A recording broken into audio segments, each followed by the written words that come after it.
Hello and welcome. This is Platform Media International PMI Sports. My name is Joe Ehizode. Welcome to the program. Today we are looking at the achievement of an icon. Icon I say because he has built his record across the board in Germany and now England. We're looking at today JURGEN, the coach of Liverpool. Opponent, my usual guest, Opona Yamabo, welcome to the program. Thank you. Yeah, at this time in the Premier League, there's need for us to talk about somebody who has achieved good things that we should examine. That's JURGEN Klopp. He came to Liverpool when things were low, and now Liverpool is on rise again. Opponent, is this a sign of a good coach that when he's needed, when things are bad, he was discovered, or he was asked to come and repair a burning bridge, and now the bridge has been repaired and is stable? Don't you think so? You're too early to say to give too much to him.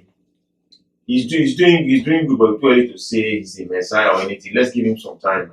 No, I haven't called him a messiah. I'm just saying. I didn't say you call him a messiah. Okay. I'm just saying let's give him some time. But the English press, they are good at celebrating excellence. Now, I say excellence because Liverpool was down there with their former coach, Brendan Rodgers. They were virtually losing left, right, and center. And he was sacked, and JURGEN Klopp was brought from nowhere after he resigned from Borussia Dortmund. He was on sabbatical for 1 year, and suddenly he cut his sabbatical over to come to Liverpool. And now Liverpool's on the right. As I talked to you, the last match they played against Southampton was a routing 6-1.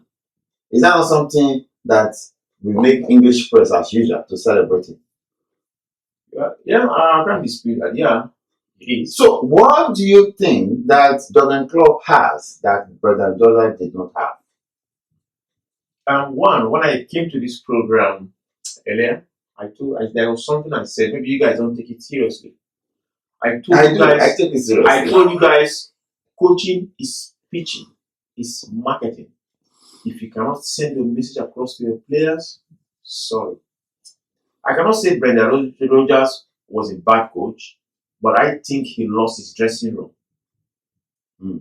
He was trying to be that big coach, big boy. I can control this. No, it doesn't work that way. And we were talking about, so let me talk about Real Madrid, Ronaldo, and big coaches. You must know when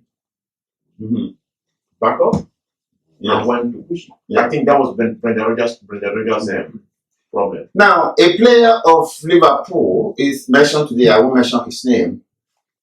Granted an interview to in the English press today that why they are fighting for JURGEN Klopp is that when you make mistake, he doesn't kill you as a player.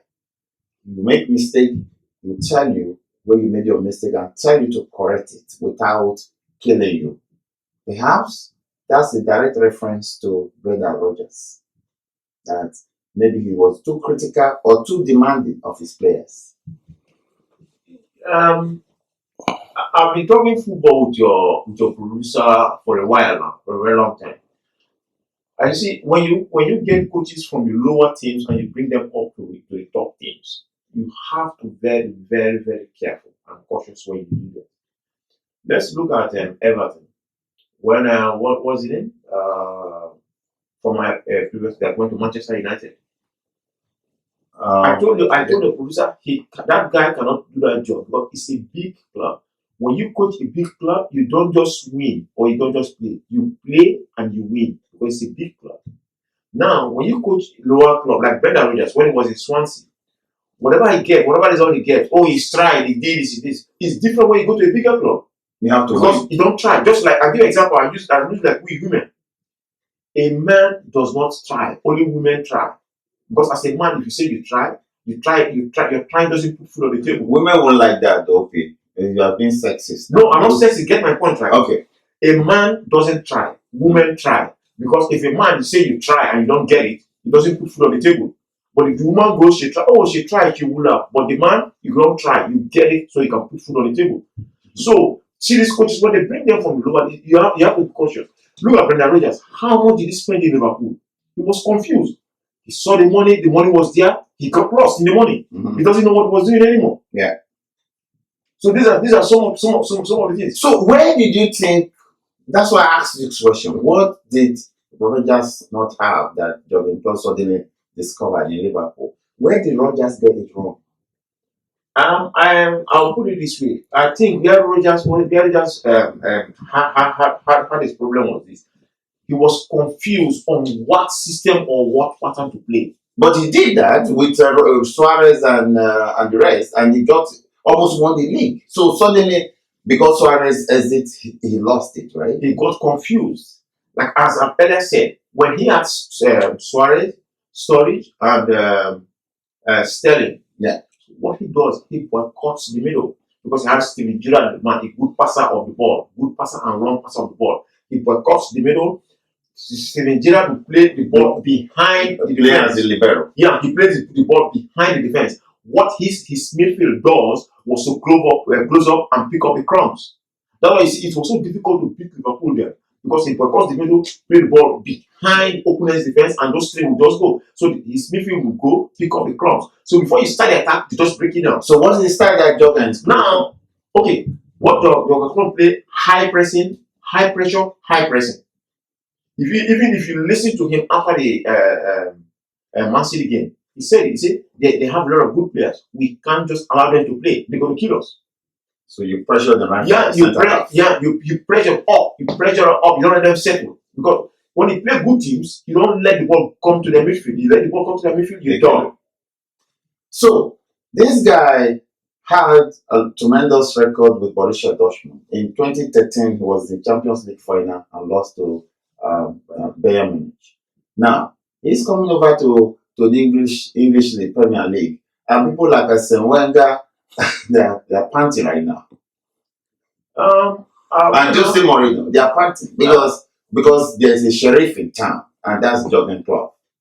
Yeah, like I said, let's not sing so much praise of him. The season is almost going to midway in the season. Let's give him on time and see. You know, there's a parable that says, you know how the day will look like when the sun rises. This man has done something very remarkable within a short time. So it's an indication that there are good things to come in Liverpool. And Liverpool, they are living up to expectations. It's bringing back memories of when Liverpool was Liverpool, 2005 in Turkey. You remember that? When they came from 3 goals down against AC Milan. So that's Liverpool for you. And my friend who was the Liverpool talked to me over the weekend and said everybody in Liverpool, the city of Liverpool, believe that they can do it again with the arrival of Jurgen Klopp. Yeah, they just beat Southampton 6-1. Yeah. But remember, they just lost to Crystal Palace at home. We're not talking about that. We're not saying that he's getting it right, but he's getting everything right. But there's an indication that the sun will rise again. Yeah, it's a good moment for them. You can see that all these players are playing. These young players are playing well. Everybody puts because let me put it this way. All the players in Liverpool knew now that anybody is giving it. Everybody have equal opportunity. Anybody that is given a chance to play. You mentioned something while we're off the camera. Something that I like so much. You said he produces the attacker that runs the defense from riches to riches. That's how he plays. Yes. His striker. His number 9 is not static. No, he's not. Because what the number 9, what his top striker does is pull out the central defenders. Distract them. Yeah, distract them. You cannot. That is so. Let me do it a little bit. That is why sometimes Arsenal have problem when they play Guru on top because he just sits there. He doesn't move. And when they play Theo Walcott, it's different because you cannot play a team when you play against mostly in English league. You have to drag one of those central defenders out of there. If you let them, because they are good, they're aerially good. If you let them sit there, what are you going to do? When the game is so tight, what are you going to do? You're going to play their balls. You're just going to keep winning the balls back. So perhaps he's going to bring back his boy from from Borussia Dortmund, the guy from that one. What's his name? Aubameyang. Yeah, well, if you see, that guy is very smart. Jurgen Klopp is very smart. If you remember last week, you were talking about, he's not happy with Minole. Yeah. He said, no, he's happy with Minole. he right now he cannot say anything about bringing in any player because He's going to kill the spirit of the team. Yeah. So he watched it. He knows what he wants. He's firing the boy. Yeah, and the boys right now are giving him results. So he's not going. He knows what he wants. He knows who he's going to bring, but he's not going to say anything. And that's the hallmark of a good coach, by firing his boys up, and they will give him what he wants. I agree with you. So, Obi, as usual, thank you for coming and giving this incisive report. And I will always thank you. Viewers, keep clicking the subscription tab on PMI. My name is Joe Ezodo. I thank Obi for coming and you're always giving this incisive report. I must repeat. And that's all I have for you this week again. And I will say, have a restful evening. And I will see you again. Have a good night.